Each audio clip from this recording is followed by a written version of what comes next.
Assalamualaikum warahmatullahi wabarakatuh. Nama saya Syamsul Akmal bin Suzaimi dan nombor metrik saya adalah 10 DKM 121066. Hari ini kami akan menerangkan tentang topik kami iaitu dasar kemiskinan di Malaysia. Tanggungjawab bersama menamatkan kemiskinan dalam semua aspek. Kemiskinan merupakan situasi serba kekurangan yang terjadi bukan atas kehendak dalam kerelaan setiap isi rumah miskin. Pengenalan isi rumah miskin ini boleh dikenal pasti berdasarkan kekurangan pendapatan untuk membeli keperluan asas, tingkat pendidikan yang rendah, tidak memiliki harta benda, tidak sihat tubuh badan, kekurangan makanan dan pakaian, tiada tempat tinggal yang selesa dan tiada pekerjaan yang dapat menjamin kelangsungan hidup. Kesemua keadaan ini akan menyebabkan isi rumah tiada daya upaya untuk keluar daripada lingkaran kemiskinan jika tiada bantuan dan sokongan daripada pihak yang berkuasa. Permasalahan kemiskinan ini jika tidak dikawal dan dibasmi mampu menggugat kestabilan ekonomi dan politik sesebuah negara. Ini kerana mati kelaparan, kekurangan makanan, penyakit dan kekurangan pendidikan dalam orang ramai boleh menyebabkan seseorang terjerumus ke lembah penjenayahan untuk menikmati hidup dalam kemewahan. Selain itu, kemiskinan juga boleh dijadikan senjata yang mampu memusnahkan manusia dan negara.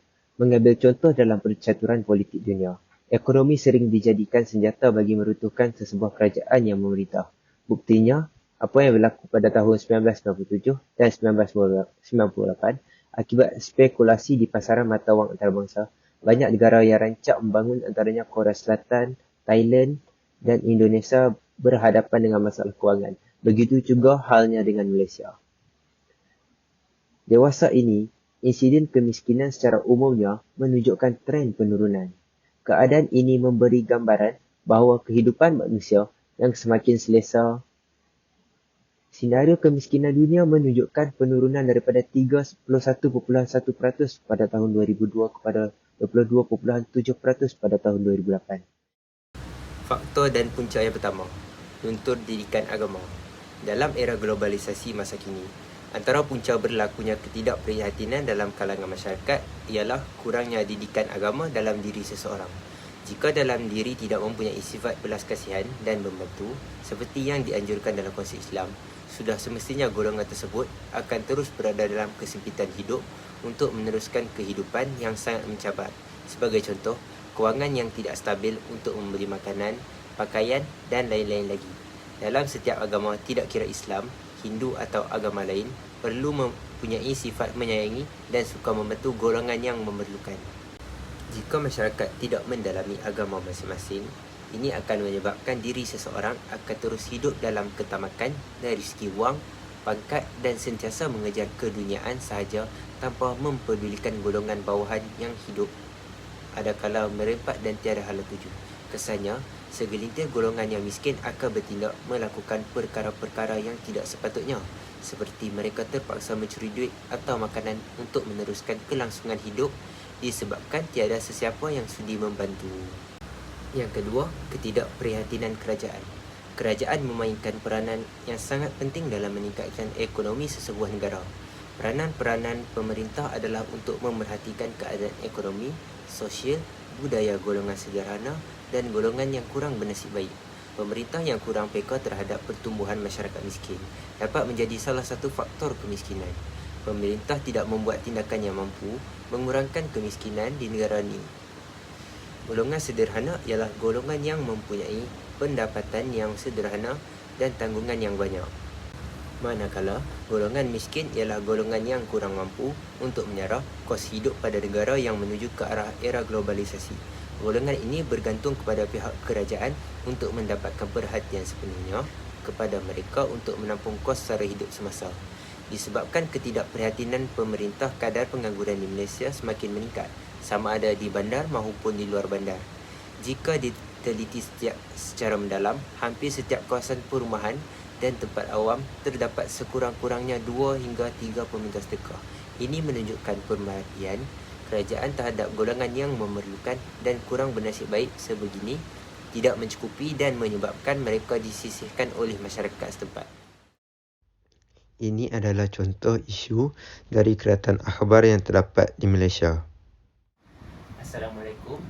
Hari ini saya akan menemu ramah Encik Muhammad Sharif tentang topik dasar pengurusan kemiskinan di Malaysia. Jadi, apa kefahaman Encik tentang isu ni? Bagi saya isu ni saya tidak berpuas hati lah. Kerana walaupun negara kita dah maju, tapi masih ramai rakyat Malaysia yang masih miskin. Tidak kira bangsa, kaum dan umur. Apa pendapat Encik tentang isu ni? Isu ni saya rasa kerajaan ni perlu menitik beratkan isu ni lah, untuk membuat Malaysia lebih maju. Jadi, Encik ada apa-apa cadangan untuk mencegah kemiskinan di Malaysia? Pihak kerajaan Malaysia bolehlah buat bantian yang lebih efektif. Kerana banyak bantuan dari kerajaan Malaysia yang disalurkan melalui online. Tapi orang fakir miskin tidak ada gadget yang boleh membantu mereka untuk mendapatkan bantuan tersebut. Jadi kerajaan Malaysia bolehlah buat bantuan secara offline juga untuk fakir miskin. Terima kasih, Encik. Selain itu, faktor kemiskinan bandar. Okey, yang pertama, penghijrahan dari luar bandar. Kebanyakan penghijrah dari luar bandar merupakan golongan yang tidak mempunyai kemahiran profesional untuk mendapatkan pekerjaan yang menguntungkan.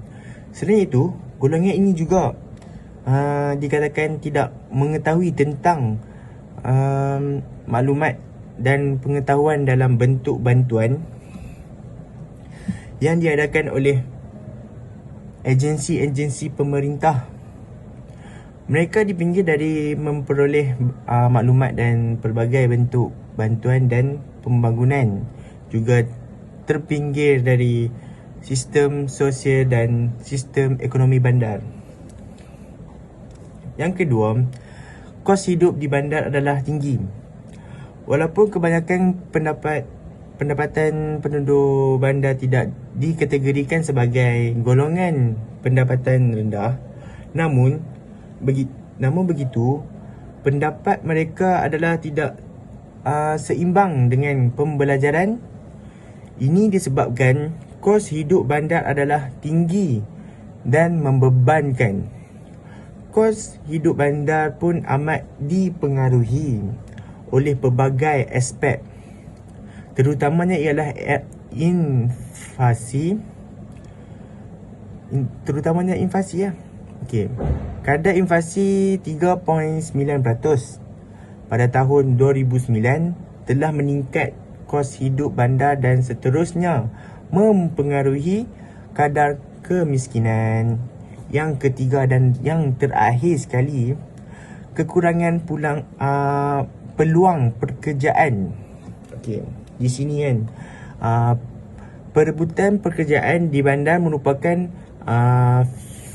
fenomena yang kian berlaku di bandar-bandar Malaysia. Majikan zaman ini bergemar untuk mengupah pekerja asing untuk menjimatkan kos. Pasaran buruh kini telah dibanjir oleh pekerja-pekerja asing yang dikatakan murah, terutamanya dalam sektor perindustrian dan pembinaan. Okey, pekerja tempatan yang meminta gaji tinggi adalah kurang berdaya saing berbanding dengan pekerja asing. Okey, impak seterusnya adalah kemiskinan relatif. Kemiskinan relatif adalah keadaan di mana pendapatannya berada pada aras di atas garis kemiskinan, namun relatif lebih rendah dibandingkan dengan pendapatan masyarakat di sekelilingnya. Walaupun kemiskinan yang paling kritikal terdapat di negara berkembang, ini kerana pemimpin tidak mengkaji dan mengambil tahu di setiap lapisan masyarakat yang ada secara menyeluruh. Contohnya di negara maju, di negara-negara maju kan, kadar pengangguran tinggi oleh kerana peluang pekerjaan yang ditawarkan sedikit. Okey, impak seterusnya adalah kemiskinan absolut. Adalah kemiskinan yang terjadi apabila kadar pendapatan seseorang di bawah garis kemiskinan atau pendapatannya tidak mencukupi untuk menampung kebajikannya apabila tingkat pendapatannya di bawah garis kemiskinan atau sejumlah pendapatannya tidak cukup untuk melengkapi keperluan supaya boleh hidup dan bekerja. Jenis kemiskinan ini merujuk kepada darjah yang konsisten, tidak terpengaruh oleh masa dan tempat ataupun negara. Contohnya adalah seorang bapa yang memiliki keluarga. Di bawah tanggungannya seramai 6 orang yang bekerja menjadi buruh simen, namun memiliki tanggungan 5 anak yang harus disekolahkan. Contoh-contoh isu yang terdapat di dalam keratan akhbar tentang kemiskinan di Malaysia. Pertubuhan Bangsa Bersatu PBB mendakwa situasi kemiskinan di Malaysia jauh lebih buruk dari apa yang digambarkan oleh kerajaan. Dalam satu laporan yang diterbitkan hari ini, PBB mendakwa. Assalamualaikum, nama saya Muhammad Ashraf. Bersama saya Arif Zakwan. Okey, Nanti Arif. Ya, saya. Saya nak bertanya sikit boleh? Boleh. Okey, apakah kefahaman isu tentang kemiskinan di Malaysia? Okey, kefahaman saya yang saya tahu tentang kemiskinan di Malaysia ni, mereka mempunyai masalah kewangan lah. Dari segi banyak segi lah, disebabkan mereka tak dapat membeli satu perkara dan sebagainya. Itu saja saya untuk kefahaman saya. Okey, apa pendapat anda tentang isu kemiskinan di Malaysia? Pendapat saya tentang isu kemiskinan ni, kemiskinan di Malaysia ni semakin bertambah. Ini disebabkan harga-harga barang yang semakin meningkat. Kadang-kadang kita boleh lihat harga-harga barang di pasaran sekarang ni, harganya selalu meningkat, naik, sampaikan satu tahap tu kadang-kadang kita tengok harga barang tu tidak masuk akal. Jadi mungkin disebabkan perkara-perkara itulah yang menyebabkan kadar kemiskinan di Malaysia ni semakin bertambah. Okey, apa cadangan Encik tentang isu tersebut? Okey, cadangan saya memandangkanlah kadar kemiskinan ini semakin bertambah. Cadangan saya untuk pihak berkuasa perlulah menurunkan harga barang. Maksud saya bukan menurunkan harga barang, mengawal harga barang agar tidak terlalu naik. Kalau kita tengok harga barang sekarang ni, macam saya cakap tadi lah, harga barang pun semakin meningkat. Jadi pihak berkuasa perlu mengawal harga barang agar rakyat Malaysia tidak jatuh miskin. Jadi itu saja kot dari saya. Okey, terima kasih Encik. Selamat sejahtera, nama saya Saran Kumaran Al-Grobi, nombor kilometrik 10 di KM 20F1005. Hari ini saya nak bantang tentang dasar pengurusan kemiskinan di Malaysia. Kemiskinan di Malaysia adalah satu isu ekonomi berkontroversi. Takritan kemiskinan dan garis kemiskinan untuk rakyat Malaysia telah dipertikaikan dan dasar kerajaan untuk menangani kemiskinan seperti dasar ekonomi baru telah berhadapan dengan pelbagai bantahan politik. Apabila sesuatu negara itu sedang menempuhi era kemodenan, pada kebiasaannya suatu bentuk kemiskinan baru akan mula terjadi. Ini adalah contoh masalah kemiskinan di bandar. Kesan atau impak merangkumi ketidakcukupan dan ketidakstabilan pendapatan isi rumah, perumahan berkualiti rendah, diskriminasi dan kemurahan terhadap kepada pasaran buruh secara formal, terutama wanita dan kumpulan etnik tertentu. Selamat sejahtera, nama saya Saran Kumaran Al-Grobi, nombor kilometrik 10 di KM 20F1005. Bersama saya Kiran Anaki Manikyo dan saya akan menanggung nama pada hari ini tentang dasar pengurusan kemiskinan di Malaysia. Encik, apakah faktor kemiskinan di Malaysia? Kemiskinan di Malaysia adalah suatu isu ekonomi berkonsentrasi. Pentakritan kemiskinan dan garisan kemiskinan untuk rakyat Malaysia telah dipraktikkan dan dasar kerajaan untuk menangani kemiskinan seperti dasar ekonomi baru telah berhadapan dengan pelbagai tahan politik. Apabila sesuatu negara itu sedang memenuhi era kemodernan pada kebiasaannya, suatu bentuk kemiskinan baru akan mula terjadi. Ini adalah contoh masalah kemiskinan di bandar. Selain itu, apakah kesan yang dapat daripada kemiskinan di Malaysia? Merangkumi ketidakcukupan atau ketidakstabilan pendapatan isi rumah, perubahan berkualiti rendah diskriminasi dan kemurahan terhad kepada pasaran buruh secara formal, terutamanya wanita dan kumpulan etnik tertentu.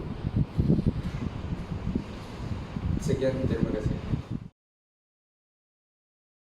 Kesimpulan yang kita dapat dalam tajuk ini adalah terbukti bahawa Malaysia sekarang ini sedang menghadapi masalah kemiskinan dan bahawa masalah ini tidak diberi perhatian yang secukupnya oleh rakyat Malaysia.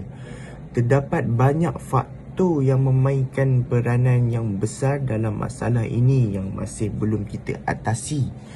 Dan sudah sampai masanya untuk rakyat dan kerajaan Malaysia untuk membuka mata mengakui bahawa keadaan kemiskinan di Malaysia pada masa kini semakin tenat. Dengan itu, semua rakyat Malaysia harus mengenal pasti akan impak yang akan dihadapi oleh negara Malaysia sekiranya masalah ini tidak kekal berlanjutan.